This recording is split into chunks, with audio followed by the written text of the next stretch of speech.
Welcome to Build It Like a Pro, the show where we teach you how to build DIY equipment that you can use in the job. I'm Michael Zack, and today I am doing a hack that I am very excited for. Now, I recently purchased the Molus G300. The review is right there, and I absolutely love these lights. One thing I do not love about these lights is the fact that the only way to hang the ballast is by this strap. In 2025, why are we still doing this? This is a terrible way to hang your ballast. Then I've got to get a strap and strap the bottom, or I've got to come up with some DIY solution so it's not flopping around, and to make it feel a little bit more stable, like it's not going to just fall off and land on the ground. And I mean, they took the time to print up this little thing that's obviously embedded inside here. They could have just given us a V-mount plate. Well, today, your wish is granted, because I'm going to show you how to add a V-mount plate, make this V-mountable, and that all starts off with this. This is the Canvate VESA mounting plate. This is basically for a monitor. You put this on the back of a monitor, and then Canvate sells like a little spigot with it sounds like a little arm that you can just clip this into, but you can just get the plate by itself. So that's what we've done. You won't need anything else that comes in here. It comes with a whole bunch of screws and things. But first, you will need the plate. You will need some washers. I'm using number 8. You will need an iFixit kit or some kind of small tool with a star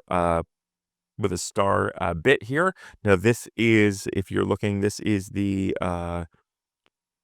TORX T8H bit. And of course, you will need a pry tool. I'm using the Jimmy here, but I'll leave a link below to a whole bunch of things that you can use. Now, first off, a little disclaimer.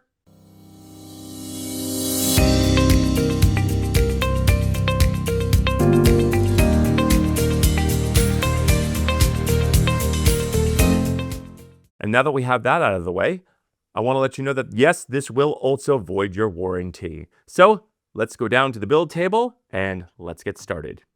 Okay, so now the first thing I want to do is take my star screwdriver here, and we're going to remove all of these bits here. So you're going to take out the screws here, and I'm just going to set them aside because we are going to reuse these, because what came with the Canvate plate won't, I believe everything's pretty much 1/4-20, so it's not going to fit in these holes, so we're going to have to reuse these screws, which is fine. And these come out very easily. Now, one thing I didn't anticipate is that there are tabs all around the insides of these things. So once we've got that, we'll clear those to the side, like so.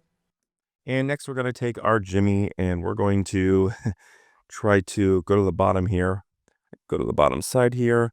We're going to try to pry this under. What you want to do is there are little tabs all around here. You want to pop this up from the little tabs. Now we'll actually use the screwdriver to sort of kind of lift up the end here. Yeah, if you use the screwdriver to lift up the end, you can slide your Jimmy under here. And once that's under there, just start lifting and be very, very careful. You will need to use a little bit of force. But you just want to start getting this in and under. Let's go ahead and do that again. And here we go. And let's start. And this one is a little bit more difficult than the last one. There we go. And once you get it started, it's fairly easy to start doing this. Now, you do want to do this carefully, but it will take a little bit of force. But as you can see, once you get it started, it is now coming off fairly easy.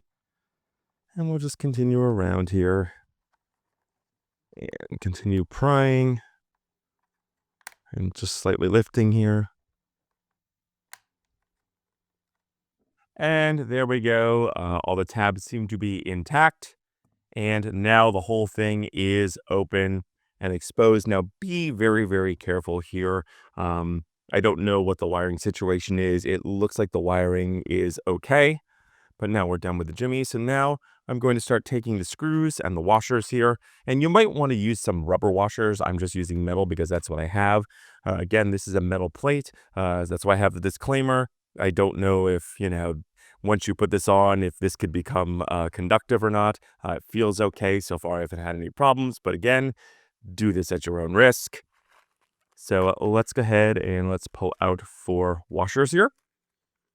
And what we're going to do is we are going to go ahead and line this up, put a washer in, and just drop it in the hole here, like so.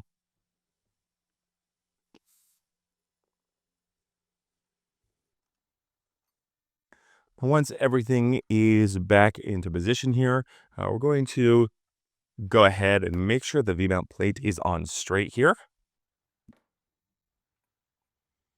So I'm going to make sure that it's even, pardon my head. And once it's even, we're going to start tightening the bits down like so.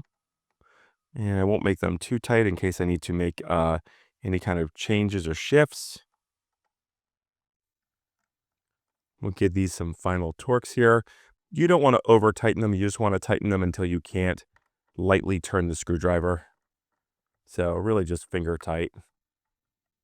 And there we go. That is it. Let's take a look at our work. That looks fairly even to me. Yeah, it's pretty even, and you can mess around with this and move it to where you like. But the good thing about this is that you are getting still getting the same ventilation that you are with the grill now. I thought about possibly doing something where I get longer screws and put the grill back on, but that's really and cutting out the center, but that's really one too much. Two, I will say that I would put the grill away, because if eventually you may want to sell this, you could just restore the grill. So there you go. There you have it. And keep the vase mount plate. But that looks pretty good. That looks pretty centered. You can kind of play around with that a bit if you want. So one thing that did happen is the screw hole actually broke, so I now cannot screw this in. So I'll just be missing one here, but it's on tight enough with the others. So just do not over tighten these, just make them finger tight and you should be fine. Okay, so let's put this aside, and next we're going to build our mount. Now I have a super clamp here. This one's made by Impact, and I have these old Godox V-mount clamp plates. Now they are designed to go into a super clamp. I have a whole bunch of these. I believe you could still get them on B&H and at Adorama, not on Amazon anymore. But what I'm going to do is I'm just going to attach this like so, tighten that up. Like so. And that's it. It should move around. Okay, so here we are with the light, and I have installed our little thing here. And now all we have to do is basically just go and click that on. And then we just flip this on like so. And voila, Bob's your uncle. I can see my control unit here. Let me let me turn this down to 0 so you can see what I've done. But as you can see, you have full access to your controls. It's so far back that you can see the screen.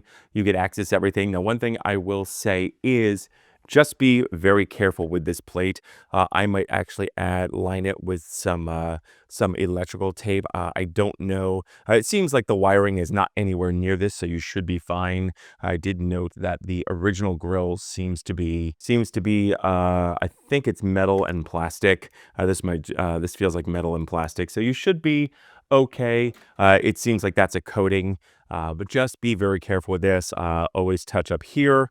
Don't put your hands here.